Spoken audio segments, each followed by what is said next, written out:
자, 오늘은 샌프란시스코 자이언츠와 워싱턴 내셔널스, 이 두 팀의 MLB 맞대결 데이터를 아주 깊게 들여다보겠습니다. 이 영상은 경기 데이터와 흐름을 기반으로 한 승패 예측 분석입니다. 그리고 영상 제작하고 분석하는데 슈퍼센스는 큰 도움이 됩니다. 최종 선택은 각자의 판단 기준에 맞게 활용해 주세요. 자, 그럼 본격적으로 한번 시작해 볼까요? 이 경기의 승패, 그 모든 이야기는 바로 마운드에서 시작된다고 할 수 있는데요. 정말 올 시즌 가장 극적인 대조를 보여주는 지점이 바로 여기입니다. 먼저 샌프란시스코 선발 로비레이 선수부터 보시죠. 평균 자책점이 2.4입니다. 이게 뭐냐면 투수가 9이닝을 던졌을 때 평균적으로 내주는 점수를 말하는데요. 숫자가 낮을수록 압도적이라는 뜻이죠. 올 시즌 제구력, 효율성 뭐 하나 빠지는 게 없다는 걸 이 숫자 하나가 딱 보여주네요. 그런데 그와는 정말 정반대의 상황이죠. 워싱턴의 선발 마일스 마이콜라스 평균 자책점이 무려 11.49까지 치솟았습니다. 지금 굉장히 아주 심각한 부진에 빠져 있다고 볼 수 있겠습니다. 이 엄청난 차이는 WHIP라는 지표를 보면 더 명확해지는데요. 이건 이닝당 주자를 얼마나 내보내느냐를 보는 건데 레이는 이닝당 딱 한 명 정도만 내보내고 있어요. 반면에 마이콜라스는 매 이닝 2명 넘게 주자를 내보내고 있다는 계산이 나옵니다. 정말 큰 차이죠. 이게 하루아침에 이뤄진 게 아닙니다. 레이 선수를 보면 지난 3년간 평균 자책점을 정말 꾸준하게 낮춰왔어요. 완벽한 우상향, 아니죠, 우하향 곡선을 그리고 있는 건데요. 지금이 바로 선수로서의 기량, 그 정점에 올라와 있다는 걸 보여주는 거죠. 자, 그럼 정리를 좀 해볼까요?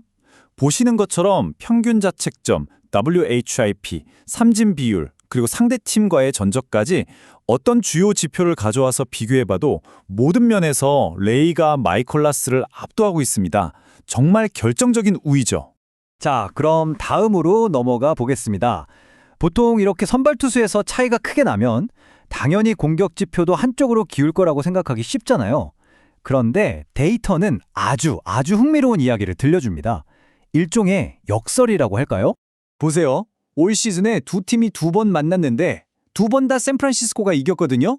그런데 그 두 경기에서 양 팀의 팀 타율이 2할 6푼 1리로 완전히 정말 소수점까지 똑같았습니다. 아니, 이게 끝이 아니에요. 더 놀라운 건요. 팀의 진짜 공격력을 보여준다는 OPS, 그러니까 출루율이랑 장타율을 합친 수치마저도 0.749로 이것마저 정확하게 일치했다는 겁니다. 자, 그럼 여기서 당연히 이런 질문이 나올 수밖에 없죠. 아니, 방망이는 똑같이 쳤는데 어떻게 샌프란시스코만 두 경기를 다 이기고 심지어 득실차는 플러스 6점이나 낼 수 있었을까요? 대체 비결이 뭘까요? 그 해답은 바로 클러치 상황에서의 효율성에 있습니다. 쉽게 말해서 점수를 꼭 내야 하는 중요한 순간에 누가 더 점수를 잘 냈냐 이거죠. 바로 샌프란시스코가 그 집중력이 더 높았다는 거고요. 이런 패턴이 쌓여서 결국 최근 8번의 맞대결에서 62.5%라는 승률을 기록하게 된 겁니다. 자, 바로 이 패턴, 이 62.5%라는 숫자를 가지고 우리는 한 걸음 더 나아갈 수 있습니다. 실제 데이터가 말하는 현실과 또 시장이 어떻게 이 경기를 보고 있는지 그 둘을 비교해서 혹시 숨겨진 가치가 있는지 찾아보는 거죠. 일단 현재 시장에서는요, 샌프란시스코가 이길 확률을 59.68% 정도로 보고 있습니다. 대략 60%에 가깝다고 보면 되겠네요. 그런데 말이죠. 저희가 분석한 과거 맞대결 데이터는 좀 다른 이야기를 합니다. 실제 승리 확률은 그것보다 높은 62.5%라는 거죠. 이 차이가 뭐 몇 퍼센트 안 되는 것 같지만 통계적으로 분석해보면 이건 꽤 의미 있는 차이입니다. 이렇게 데이터가 가리키는 확률이 시장의 예측보다 높을 때 이걸 저희는 플러스 기대값, 즉 플러스 2위가 있다고 표현합니다. 뭐 쉽게 말해 장기적으로 봤을 때 유리한 쪽이라는 신호 같은 거죠.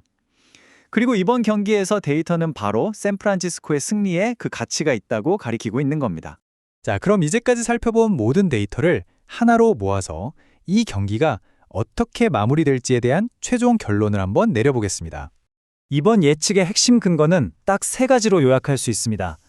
첫째는 로빌레이의 압도적인 피칭, 둘째는 그와 정반대인 마일스 마이콜라스의 극심한 부진, 그리고 마지막으로 중요한 순간마다 점수를 내주는 샌프란시스코의 뛰어난 클러치 능력, 바로 이 3가지입니다.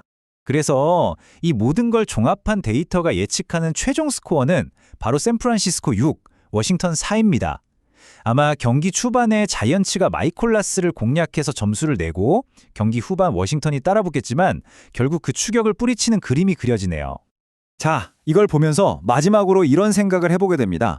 오늘 우리가 본 것처럼 한 명의 압도적인 투수는 분명 한 경기를 완전히 지배할 수 있어요. 그런데 말이죠. 과연 그 한 명의 에이스가 162경기라는 기나긴 시즌 내내 팀 전체를 끌고 갈 수 있을까요? 어쩌면 이 데이터가 우리에게 던지는 진짜 질문은 바로 이것일지도 모르겠습니다.